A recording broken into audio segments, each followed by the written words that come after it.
there, friends. Welcome to episode number 101. Ah, that sounds good, doesn't it? Yeah, it does. I'm just talking to the plant here. Yeah, as you do when you live alone. Anyhow, I'm your friend, your pal Kelly Zemnickis. I am so glad you are here today. Today we are having a solid food chat. This is a good one. I'm very glad you're here for this, as I'm glad you're here whenever you're able to stop by. But my friend, the multi-talented David Habel is on the show today. David is a musician, comedian, producer, host, teacher, all around amazing good egg. Oh, just such a fan. And also a fellow YouTuber. So if you go into the show description, I've added a link to David's YouTube page. Please go check out the amazing music that is coming off of that YouTube channel. Do yourself a favor. David and I are also big fans of strawberries. It's a little art piece. That is actually the very first thing I ever purchased with my own money. And there's quite a story behind this expedition I went on. You're gonna have to wait till episode 150 and hear my mom tell that story. Apologies again, Mom, even though that happened when I was 10. 9 or 10. Any whoosies. I'm getting off topic. Today, David and I are talking about pizza, about strawberries, about good gas station food. What? Yes, we are, friends. Yes, we are. It's a good time. I'm super glad you're here for this. And we are also today raising love, raising awareness for the very fine people at the Sunnybrook Foundation, Sunnybrook Hospital here in Toronto, Canada. Oh, I just can't say enough good stuff about them. So if you're able to support them, info is in the show description. So friends, get ready. There's strawberries, there's pizza, there's Kelly, there's David. What more do you need? I think it's going to be fine. It'll be fine. It'll be fine. It'll be fine. It'll be fine. I am recording, so we're good. I'm just going to turn down the fireplace channel. I'm literally watching the fireplace channel. Nice. Oh my gosh. My one of my favorite holiday specials is the Stephen Colbert Christmas special. Oh yeah. It's so freaking good. And there's a scene where John Legend comes to Stephen Colbert's cabin and he says, "Can I take the fireplace off mute?" And I find that very funny. When it comes to birthdays, do you have a favorite kind of birthday cake or a favorite thing you like to do each birthday? Oh yeah. I'm a sucker for strawberry cheesecake. Yeah, I mean, it doesn't matter if it's store-bought or restaurant-bought or whatever, just as long as there's strawberry and some cheesecake, I'm good. I'm with you on that. Yeah, a good strawberry. Yeah, strawberries are pretty awesome. And especially in cake form, they just just takes like you do a strawberry shortcake, even you get like the little bun, so to speak, and put it between some whipped cream. That's freaking good too. Yeah, it's pretty sweet. Did you have strawberry cheesecake this year? I did, yeah. Yay! I know, I was so excited, like last minute, and I was like, oh, my spirit food. I grew up with my family in Detroit, Michigan. Oh. So I would go there often, and I would have pony dogs, like they're chili dogs, and I'd be in so much trouble if I lived up there now. I don't think I've ever had one of those. I don't think I've ever had a chili dog. They're so good. I mean, they'll throw chili and onions, and like you gotta avoid the gas. There's plenty of good gas station food, but you want a real coney, like the one that they do in the Loud Kitchen with the bathroom like underground. Right. I think you are the first person I've ever heard say this show or in my real life say there's plenty of good gas station food. I don't think I've ever heard that before. Yeah, that's probably partly a Southern thing. I could walk down the street and get myself a taquito or something like that. No way.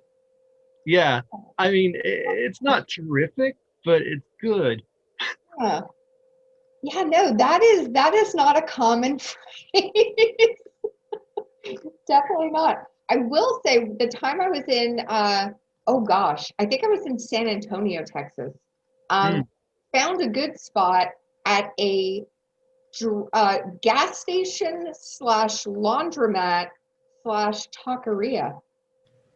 Oh yeah. Oh my God, those tacos were legit. Just Now, so good. one thing we've got going on in the South is some of these places are combined gas stations with like Southern cooking. So some of these places, like you can get your gas and then just chill there for a little while and eat some like sausage and gravy and grits or like bacon and eggs and ham and just like all the Southern foods you can think of. It's like Cracker Barrel gone into a gas station. Um, these gosh, what are we on now? Like month 10 of pandemic days? Has, has there been like one comfort food that you go to just to give you some like good solid vibes to get you through an afternoon or an evening? Well, I mean, if we're talking healthy, uh, I'd say protein bars because they require a minimum of effort to be prepared, and you can store them in your car seat. Uh, you can store them in your pocket. They might get a little smushed, but the protein is still going to be there. That's true. Yeah, Um, that's true. I've laid into some vegan food lately too. They have an increasing selection of frozen vegan food at our grocery stores, like fake sausage and noodles and stuff like that. Yeah. And that's nice. Oh, there's a Mexican restaurant here called La Herradura, and like Hey, oh no, I love saying that. I say that every chance I get. La Herradura. And I throw a little bit of Southern onto it too. Um, they have a drive-through. ooh. Like they're legit Mexican food with all the pictures in case you can't translate. Like Okay. Yeah. um, that is a comfort food. What is your go-to dish? Um, I get an asada burrito, which is like a steak burrito, I guess. Oh, oh yeah. So good. Oh yeah, no, it's and it's that like fine line where like you can really enjoy the Mexican food, but you don't pay for it later.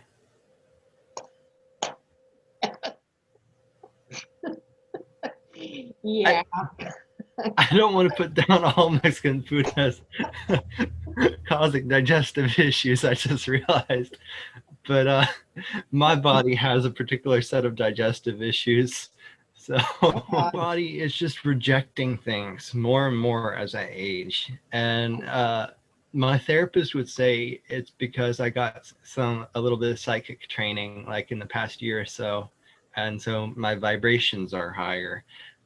But I think my Cool. kidneys are just getting weak. Or that. um, Oh my goodness. like I quit soda, I quit cigarettes, I quit fast food. I have started drinking mainly water instead of vitamin water. Yeah. Like I've had to make these adjustments, but at the same time, like I'm less of a slave to sugar than I've ever been. That's pretty awesome and very hard to kick. Yeah. Yeah. Yeah, that's Like when people talk about, like their little dependencies to get them through certain moments, like maybe a drink or a cigarette, you hear about quitting that much more than you hear about people quitting sugar. Sugar is, Oh yeah. yeah, No. that's tough. I mean, I haven't quit by any means, but it's more That's spaced good. out. Yeah, yeah. But that's really awesome. As someone who hosts a baking show, uh, yeah, No, I hear where you're coming from. That makes sense. it is. You took the cigarettes out of your life. Were you going to food to compensate for that? Because I've definitely heard of people gaining a lot of weight after they kick cigarettes. Not this time. Ooh, awesome. Not this time. But no, one thing that really helps actually, um, and you wouldn't think it was connected, is singing. Really? Because when you realize how much range you have back from quitting, Wow. it's Huh. incentivizing. Yeah. How long had you been a smoker for? On and off for a decade. Ooh, Like I was in a program at the start of my 20s, which was, mostly supposed to be geared towards recovery. okay. Yeah, that's where I picked up cigarettes, of course. So, yeah. Gotcha. I have been exposed to a lot of secondhand smoke in my life. I've never smoked a cigarette, but I've smoked it by being around it. Because Right. back in the 90s, when I started in the comedy scene and I was a techie at these clubs, I'd come home smelling like the worst ashtray in the world. Yeah, here in Tennessee, our most beloved mics were like either the whole area was smoking friendly or the floor where we had comedy was smoking friendly. And people just loved that because they didn't have to go outside. They didn't have to go Yeah. down the stairs. They didn't have to go out into the cold. And yeah, I mean, comedians love that because less were bailing on their sets. One thing I do miss about, I mean, there's many, many things I miss about actually being in a comedy club. But one thing is like the after my set food, when I go get my nachos or my wings. That was definitely my two go-tos, nachos or wings. Those were the only things I would touch. Do you have like a comedy club favorite nosh? Yeah. So it is in downtown Knoxville in this place called Market Square. Mhm. We would get comedy pizza, and we would Comedy get pizza? that. hmm What's that? Yeah, we'd get comedy pizza like on the house, and so like maybe kind of early in the mic, you could come up and there'd be like 3 different flavors. But my favorite experience with food, like in person at a comedy show, I grabbed a piece of pizza like right before my set, and I went on stage. And I was like, I'm just looking for a pizza mind. Ah! Ah! That's good. I got this pizza pillow here. Also, that pillow's amazing. Oh my God, I want some deep dish right now.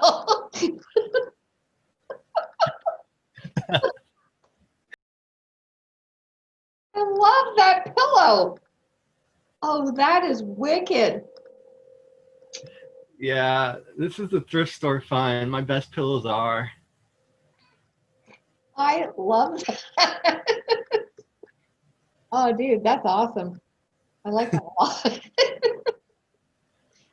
Sleep on that and just dream of pizza. Oh yeah, yeah. Um, What are your go-to pizza toppings? oh gosh. I will be honest. I'm a sucker for the meats. Mm, Like mm. I know it doesn't do my body any good, but it tastes so good. And there was a place near me. I think it's called like Hard Knocks Pizzeria or something like that. Oh, and they had a fully like meat and onion pizza called the Bone Crusher, Mm, and mm, that's what I would get for a while. nice. A friend put me onto during quarantine last year. She put me onto a spot here in Toronto called Conspiracy Pizza, where they've got their pizzas named after different conspiracies. Just hearing that, I'm like, I'm not surprised. Well, I'm surprised to hear about that in Canada, but I wouldn't be surprised to hear about it here. Oh gosh, they make some of the best pies, and you can order like the grassy knoll or a very Canadian one, the Halifax explosion. Just all these. Oh gosh, it is the best spot. They've been closed for a couple months, but I certainly hope they reopen soon because they're just so good. Do you? Did you ever do like a McDonald's birthday thing as a kid? Did you ever do that kind of stuff back in the day? No, but we Or would like a get Chuck E. them. Cheese dealio? Oh yeah, no, I did do Chuck E. Cheese. Ah, There was that. There was this place called Celebration Station that was like Chuck E. Cheese without the mouse. I love it. Was it a That's train what, station theme? huh? Was it a train station theme? Because it was Celebration No, Station. it was just one of those with the ball pits and all that wire, all that mesh net kind of stuff that kids can run on. Like it was the last of like the really fun kind of jungle Jimmy indoor stuff that you could do around here without people being worried about lawsuits. Like like Yeah. when I was growing up around here, our playgrounds were still wooden with like metal slides. So it was one of those situations where it's like, I hope you enjoy your recess if you survive. That was like Fear Factor. Playground Fear Factor. Or no fear factor. You come home from school, your arms in a cast. You're like There was a bandaged. there was a kid who got his arm stuck in a tree, like between two of these one of these spots, and so No. he put his arm here, and like we had to like they cut down part of this tree to get his arm out, like just Tennessee things. I've done some stupid stuff as a kid, but I never got stuck in a tree. Yeah, Like literally stuck in a tree. I've never been. I didn't get stuck in a tree, but I did throw a wooden swing in the air and forget about gravity.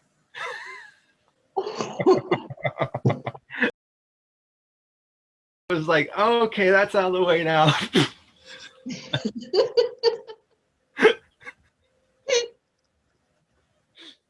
They have some soul food places here and some Jamaican cooking.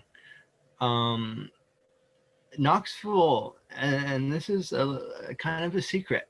Knoxville is very much a destination for restaurants to try experimental ideas and fast food places to try experimental ideas because our population growth and uncontrolled sprawl has us looking a little like mountain Detroit. I would not have thought that. That's pretty cool. Huh. Nice. Southern cooking, soul cooking. There's a few mom and pop places I really like going to because like I know it's not going to a corporation but like a real family. Yeah. Yeah. So like I miss those and I miss like walking in and being greeted by name. There's just something special about it. There really is. As a former server and host, when you're able to like get that order into the kitchen before the folks sit down at the table, it's like you're at your auntie and uncle's, or you're just, someone knows you and they're taking care of you and they know how you like your coffee and yeah. Yeah, I lived by a little deli a few years back when I didn't have a car. So like I was going in there constantly for meals, and they really got to know me. Like this is when I was really depressed and spending most of my days in bed. And so like this was like my one place I would go to, and like then sometimes maybe I'd Uber for comedy. Like I got into it that same season. Yeah. Well, I got back into it that same season, but yeah, no, I miss them, and I miss all the places where like I can't really go and get food unless like I'm indoors, Yeah. and then I have to decide, like okay, like whether or not my health professionals have diagnosed what has made me feel immunocompromised uh, doesn't really matter because I feel it. And between that and my parents being older, I've had to tread really carefully during the pandemic. It's so true. Like we do have to be so careful about, the family that, and I too have parents who are older, and I've Yeah, got, a brother who's got a family that's quite young. My niece is one. And so yeah, you want to balance between, for your own mental health, seeing them and connecting with them, but then also those other places in your community, like the soul food joint, the diner joint, where you want to connect with those folks too. And I really think just the separation just highlights how important those diner visits are and those connections are, even though they seem really, kind of, maybe not as impactful as your mom or dad, but those 30 minutes where you're grabbing breakfast and just shooting the shit just means so much. So, yeah. it adds up that you can go to certain parts of town and just have spaces where you're known. Yeah. Yeah. No, I agree. I so look forward to that day where you can, here's the coffee. You don't even have to ask. Yes. Yeah. Plug, what do you want the kids watching to know? So I wanted to create a mic for newcomers to comedy so that they didn't have to compare themselves to the people who are more experienced, so they're not psyching themselves out from the start. And so that set me on a collision course with Christine Olivas, who's out of Philly in Pennsylvania. And she founded a virtual comedy school called Off Mic Comedy School, which I'm wearing the Amazing. and I can't figure out which way to do my hair, but you can get the message. But they're called Off Mic Comedy School. They've got a bunch of classes and workshops, and they even are offering some free workshops for people who are disadvantaged or like in difficult situations. So, we're trying to figure out like how to bring joy into more people's lives, and like how to be like empathetic and just like really bring the emotional safety up here, so that people want to stick around. Yeah. Like, and for me personally, when I started performing, I only had access to one mic a month, where I was living in Northeast Tennessee. And so being able to be involved in a way where accessibility is increased, whether, you're in a rural area or an urban area, has been really, really lovely, because like I know my friends wherever could access it. So yeah, please check them out on Instagram or YouTube or Facebook at Off Mic Comedy School, or their website offmiccomedyschool.com. Yeah, definitely, friends. Definitely check it out. I know the beauty of doing this virtually is the accessibility for anybody, no matter your physicality or your income level or where you live in the world. That has been pretty damn cool, I think. Yeah, I used to really tear my body up hosting one mic a week. Now I host 3 mics in 4 days every week because I can sit. Yeah. No, it's super good. It's super good. This was awesome. Yeah, thank you so much, Kelly. This has been a real delight. I'm so glad to finally connect with you on this show. Thank you. Oh, my pleasure. And thanks to that pizza pillow. I want some pizza. So cool.